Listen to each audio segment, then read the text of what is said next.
Nunca olvidaré el día en que el millonario entró a su propia casa en silencio y se quedó helado al ver a su empleada negra durmiendo en el suelo con sus dos hijos gemelos abrazados a ella. Lo que hizo después, nadie lo vio venir. Ana llevaba apenas 3 meses trabajando como empleada doméstica en una mansión que parecía de película. Todo estaba perfecto, menos su vida. Ella vivía en un pequeño cuarto sin ventanas, en una parte olvidada de la casa. No era el acuerdo inicial, pero necesitaba el trabajo. Sin embargo, aquella noche de invierno, agotada y sin fuerzas para subir a su cama rota, decidió quedarse en el suelo del salón, junto a los gemelos, que se habían dormido viendo una película. No sabía que esa simple decisión cambiaría su destino. Ana no había nacido para una vida fácil. Desde pequeña supo lo que era cargar peso antes de tener fuerzas para hacerlo. Creció en un barrio donde el hambre y el miedo se escondían detrás de cada puerta. Perdió a sus padres joven y se casó con el único hombre que le prometió sacarla de allí. Pero la vida le arrancó esa promesa cuando él murió en un accidente, dejándola sola con un hijo pequeño y una deuda que parecía no tener fin. Fue su hermana menor quien cuidó del niño para que Ana pudiera buscar trabajo fuera del país. Cuando llegó a la ciudad, aceptó el empleo en la mansión de los Salvatierra sin hacer muchas preguntas. El contrato parecía bueno, salario alto, comida, alojamiento y un día libre por semana. Pero la realidad desde el primer día fue distinta. El cuarto que le ofrecieron era un espacio olvidado junto al sótano, con una cama vieja y un armario que no cerraba. Apenas entraba luz y en invierno el frío se colaba por las paredes. No protestó. Sabía que si se quejaba la reemplazarían en un instante. Marcos, el dueño, casi no estaba en casa. Su empresa de exportaciones lo mantenía viajando constantemente. Tenía un trato correcto, casi distante, y parecía más interesado en sus negocios que en su familia. La señora Elena, en cambio, estaba siempre presente, aunque no para cuidar de sus hijos. Alta, elegante, con un perfume que dejaba un rastro en cada habitación, Elena hablaba poco y miraba con frialdad. Nunca le daba las órdenes directamente. Las escribía en notas cortas que dejaba sobre la mesa. Lavar la ropa de los niños, prepararse en la ligera, no olvidar las flores frescas. Ni un por favor, ni un gracias. Con el tiempo el trabajo de Ana se fue ampliando sin que nadie lo dijera abiertamente. Ya no solo limpiaba, planchaba y cocinaba. También recogía a los gemelos Samuel y Sofía del colegio, los llevaba al parque, los ayudaba con las tareas y los acostaba. Lo que al principio parecía una tarea ocasional, pronto se volvió rutina. Ana pasaba más horas con ellos que su propia madre, y aunque estaba agotada, no podía evitar encariñarse. Los niños eran dulces, curiosos, y buscaban su compañía con un cariño que ella no recibía de nadie más. Samuel la llamaba Anita, y Sofía se aferraba a su falda cuando estaba triste. Pero esa cercanía empezó a incomodar a Elena. Varias veces la sorprendió observándonos con una ceja levantada, como si algo no le gustara. Un día, mientras Ana jugaba con ellos en el jardín, escuchó sin querer a Elena hablar por teléfono. No quiero que se acostumbren demasiado a la criada. No es su lugar. Esas palabras le quedaron clavadas como un cuchillo. Desde entonces, Ana se cuidó de no mostrar demasiado afecto en presencia de la señora, aunque por dentro sabía que los niños la necesitaban más que nunca. El verdadero punto de tensión llegó una tarde fría de invierno. Había llovido todo el día y los niños estaban inquietos. Marcos estaba de viaje, como siempre, y Elena había salido para asistir a una gala benéfica. Le dijo a Ana que no volvería hasta la madrugada y que los niños debían cenar temprano y dormir antes de las 9. Después de darles de comer, Ana puso una película para que se relajaran. Preparó una manta grande en el suelo del salón, encendió la chimenea y se sentó con ellos. Samuel se acurrucó a su lado. Sofía apoyó la cabeza en su regazo. El calor del fuego, el sonido suave de la lluvia golpeando los ventanales y el cansancio acumulado durante semanas hicieron que sus párpados se cerraran sin que pudiera evitarlo. No supo cuánto tiempo pasó, solo que cuando abrió los ojos, la película había terminado. La chimenea se apagaba y los niños respiraban profundamente, aún abrazados a ella. No tuvo fuerzas para levantarnos e ir a sus camas. Simplemente se acomodó mejor en la manta y dejó que el sueño la venciera otra vez. Lo que Ana no sabía era que esa misma noche Marcos había decidido volver antes de su viaje. El vuelo se adelantó y llegó a casa cerca de la medianoche. Entró en silencio sin encender las luces para no despertar a nadie. Y entonces, al cruzar el pasillo hacia el salón, se detuvo. Allí, en el suelo, vio a su empleada durmiendo con sus dos hijos abrazados como si fueran una familia. La expresión de paz en sus rostros, el contraste con la frialdad que sentía en su propia casa, le provocaron un nudo en la garganta que no esperaba. En ese instante, algo dentro de él cambió. y esa simple imagen sería el comienzo de una verdad que nadie había querido ver. Hasta ahora. Marcos permaneció de pie, inmóvil, observando aquella escena como si fuera algo irreal.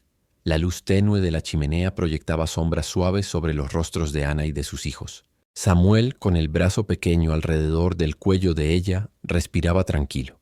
Sofía, con su cabello revuelto, se aferraba a su vestido como si temiera que si la soltaba, desaparecería. No recordaba la última vez que había visto a sus hijos dormir así, con esa calma y esa seguridad. No recordaba haber sentido en esa casa un calor tan humano. Marcos se agachó con cuidado para cubrirlos con otra. Mientras lo hacía, notó el desgaste en las manos de una. Piel seca, uñas cortas, pequeñas grietas por los productos de limpieza. No eran manos que vivieran para sí mismas, eran manos que servían a otros, y sin embargo en ese momento parecían pertenecer a alguien que estaba en su lugar más natural, protegiendo y cuidando. En silencio se retiró a su despacho, pero no pudo dormir. Se quedó mirando por la ventana, recordando cómo había sido su vida familiar antes de que el éxito y la ambición lo consumieran. Él y Elena apenas hablaban más allá de lo necesario. Ella se ocupaba de su imagen, de sus eventos, de mantener un estatus impecable. Él viajaba sin parar, convencido de que lo hacía por el bien de todos. Pero aquella noche, viendo a Ana con sus hijos, entendió algo que le dolió. La calidez que debería estar dando como padre la estaba recibiendo una mujer que ni siquiera tenía un vínculo de sangre con ellos. A la mañana siguiente, Marcos se levantó temprano. Cuando bajó al salón, Ana ya estaba recogiendo las mantas, con el cabello algo despeinado y una expresión nerviosa. Se disculpó de inmediato. Dijo que se había quedado dormida por accidente, que no volvería a pasar, que entendía si él estaba molesto. Marcos la interrumpió con un gesto suave. Le dijo que no había nada que perdonar y que de hecho quería hablar con ella más tarde. Ana asintió sin entender. Elena regresó esta mañana con su habitual aire distante. No preguntó por los niños ni por cómo había estado la casa. Solo dejó su bolso en la mesa y revisó su teléfono. Cuando vio a Marcos, sonrió con frialdad y le comentó algo sobre su vestido de gala, esperando un cumplido que él no dio. En cambio, él preguntó si Ana había pasado la noche con los niños en el salón. Elena frunció el ceño como si aquello fuera ofensivo. Respondió que no era apropiado, que para eso había camas y habitaciones, que una empleada debía saber cuál era su lugar. Esa respuesta encendió algo en Marcos. Le preguntó con voz más firme si ella sabía cuánto tiempo pasaban los niños solos, o cuántas veces habían pedido que su madre les leyera un cuento antes de dormir. Elena se molestó.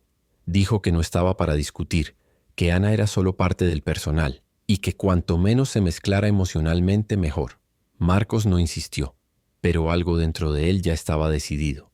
Los días siguientes empezó a observar más. Llegaba de sus viajes un poco antes, solo para ver cómo Ana se manejaba con los gemelos. La veía agacharse para hablarles a la altura de los ojos, escucharlos con paciencia, reír con ellos incluso después de 10 horas de trabajo. Notaba cómo Samuel corría a mostrarle sus dibujos y cómo Sofía buscaba su mano cuando se sentía insegura. No eran gestos superficiales, era amor. Un vínculo genuino que había nacido sin que nadie lo planeaba. Una tarde, mientras Ana preparaba galletas con los niños, Marcos se sentó en silencio a mirar. Ella no lo vio al principio.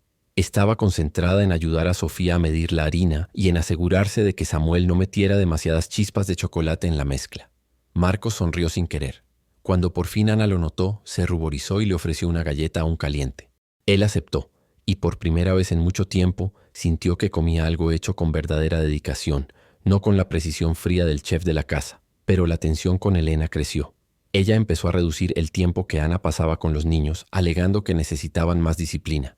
Llegó incluso a decirle que no los abrazara tanto, que eso los volvía dependientes. Ana obedecía en silencio, pero por dentro se le rompía el corazón. Veía cómo los niños se volvían más retraídos cuando su madre estaba cerca, y cómo solo volvían a ser ellos mismos cuando podían estar a solas con ella. Una noche Marcos la encontró llorando en la cocina. No la interrumpió, esperó a que ella se calmara y entonces le preguntó qué pasaba. Ana dudó, pero al final le contó lo que Elena había dicho. Le confesó que aunque no eran sus hijos, sentía un cariño profundo por ellos, que solo quería que crecieran sintiéndose amados. Marcos escuchó en silencio. No estaba acostumbrado a que alguien hablara así, sin buscar nada a cambio. Fue en ese momento cuando tomó una decisión que cambiaría todo. Quería que Ana se quedara, no solo como empleada, sino como parte de la familia. Pero sabía que eso no sería fácil, y que Elena no lo aceptaría sin pelear. En los días que siguieron, Marcos empezó a organizar su tiempo de manera distinta. Pasaba más horas en casa, Se involucra en las rutinas de los niños y respalda a Ana en cada una de sus decisiones sobre ellos. Cuando Elena intentaba imponer restricciones, él intervenía con calma, pero con firmeza. Y poco a poco, los niños empezaron a sonreír más, a reír más fuerte, a buscar a su padre no solo como figura lejana, sino como alguien presente. Elena, por su parte, comenzó a sentirse desplazada. Veía que los niños preferían la compañía de Ana, y eso la irritaba. Una noche explotó. Le dijo a Marcos que o despedía a Ana o ella se iría con los niños. Lo que no sabía era que Marcos ya estaba preparado para enfrentar esa conversación y que las verdaderas razones de su decisión estaban a punto de salir a la luz. La discusión comenzó en voz baja, pero pronto se convirtió en algo imposible de ignorar. Eran casi las 10 de la noche y los niños ya estaban dormidos. Elena estaba de pie en medio del salón, con los brazos cruzados y la mirada dura.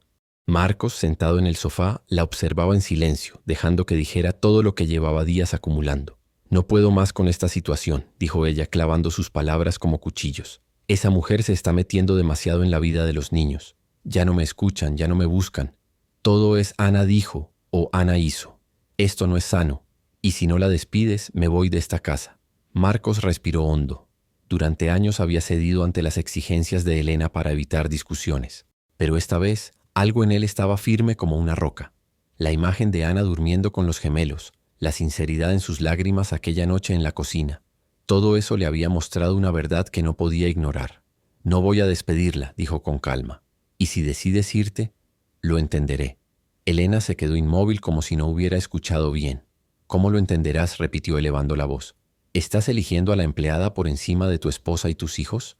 Marcos se levantó despacio. No gritó. No necesitaba hacerlo. «No estoy eligiendo a la empleada.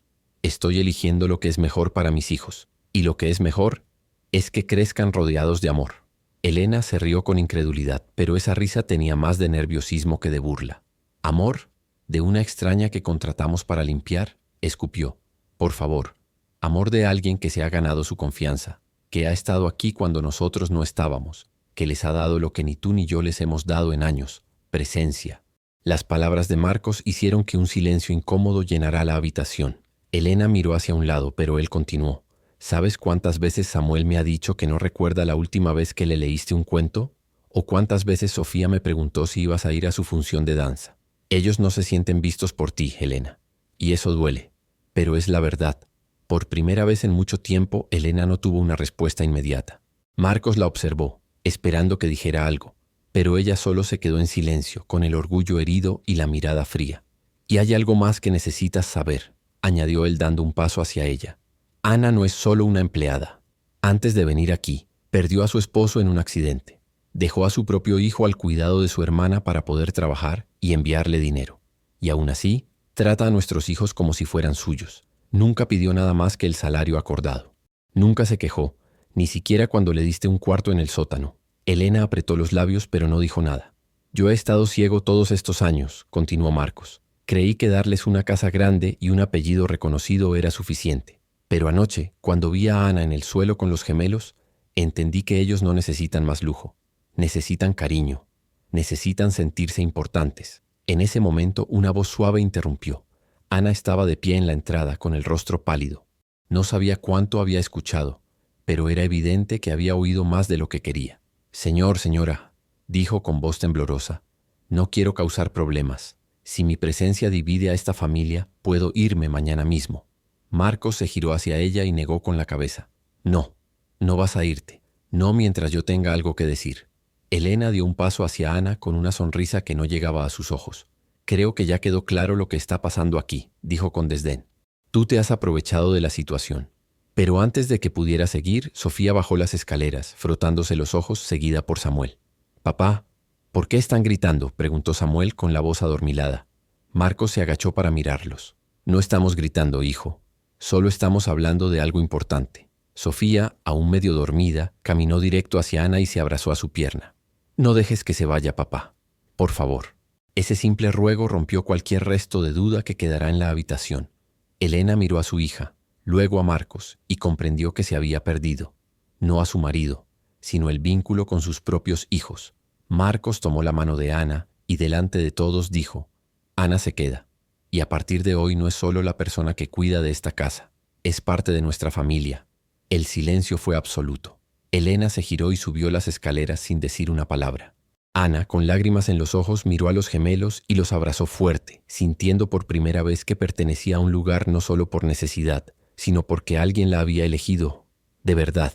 Ana se quedó quieta, con las manos aún temblando, mientras Marcos pronunciaba esas palabras que jamás pensó escuchar. Sentía el corazón golpearle el pecho como si quisiera escapar. Los niños no la soltaron. Samuel se aferró a su cintura y Sofía hundió el rostro en su vestido, como si temieran que, si la dejaban ir, desaparecería para siempre. En ese momento, todas las noches frías en su cuarto del sótano, todas las horas extras sin reconocimiento, todo el dolor de estar lejos de su propio hijo, cobraron un sentido inesperado. Marcos, con voz firme pero cargada de emoción, añadió que a partir de ese día las cosas cambiarían. No habría más tratos fríos, no más silencios incómodos, no más puertas cerradas. Ana tendría un cuarto digno, con ventana y cama nueva, y su contrato sería revisado para que nunca más tuviera que sentirse una sirvienta invisible. Elena bajó nuevamente las escaleras, quizás esperando un cambio de opinión, pero lo que vio la dejó inmóvil. Marcos, los niños y Ana juntos, como si fueran una sola unidad. Por primera vez parecía que esa casa, llena de mármol y cristal pero vacía de calor, tenía un corazón latiendo fuerte. Sin decir palabra, Elena tomó su bolso y se marchó, el sonido de la puerta resonando como un punto final a un capítulo que lleva años abierto. Ana, aún incrédula, levantó la vista hacia Marcos como pidiendo confirmación de que todo aquello era real. Él asintió y le dijo que no era un favor, era justicia. Y en ese instante, por primera vez en mucho tiempo, Ana sintió que su vida podía empezar de nuevo. Esa noche, después de que la casa quedó en silencio, Ana se quedó sentada en la cama nueva que Marcos había mandado colocar en un cuarto luminoso del piso superior. Aún podía escuchar el eco de las risas de los niños cuando subieron a enseñarle cómo ellos mismos habían ayudado a poner las sábanas y las almohadas. Era la primera vez desde que llegó que sentía que ese lugar no era solo su lugar de trabajo, sino su hogar. Marcos pasó a verla antes de irse a dormir. Se apoyó en el marco de la puerta y le dijo que entendía que nada de lo que hiciera podría devolverle el tiempo perdido con su propio hijo, pero que quería asegurarse de que a partir de ahora no tuviera que elegir entre cuidar de otros y olvidarse de sí misma. Ana no pudo evitar que las lágrimas le llenaran los ojos. Le confesó que muchas veces pensó en renunciar, pero siempre se detenía porque no quería dejar solos a los gemelos, y que, aunque no lo sabía, ese simple acto de quedarse había cambiado más vidas de lo que podía imaginar. En los días siguientes, la atmósfera en la casa cambió por completo. Sofía y Samuel la buscaban constantemente, pero no para que les sirviera algo o les arreglara un juguete, sino para contarle cosas, para pedirle que los acompañara a ver una película, para que les leyera antes de dormir. Marcos también empezó a pasar más tiempo en casa, aprendiendo a disfrutar de esas pequeñas escenas que antes se perdía por estar siempre ocupado. Elena no volvió de inmediato. Se mudó temporalmente a casa de una amiga y aunque hablaba con los niños por teléfono, nunca preguntó por Ana. Pero algo en los niños había cambiado. Cuando colgaban, corrían a abrazarla, como si quisieran dejar claro quién estaba allí para ellos en ese momento. Un sábado por la mañana, mientras preparaban panqueques, Samuel dijo algo que dejó a Ana sin palabras. «Ahora sí tenemos una familia», comentó con naturalidad, como si no fuera una frase enorme para un niño de 8 años. Ana lo miró, y en su sonrisa vio todo el sentido de sus sacrificios. Esa historia no fue de grandes gestos de riqueza ni de lujos, sino de pequeños actos de amor que poco a poco derrumbaron muros invisibles. Marcos aprendió que el dinero no podía reemplazar la presencia. Los gemelos descubrieron que una familia no se define solo por la sangre. Y Ana entendió que aunque la vida le había quitado mucho, todavía podía regalar lo más valioso que tenía, su corazón. Si esta historia tocó tu corazón, suscríbete y comparte este video. Tal vez alguien que conoces necesite escucharla hoy.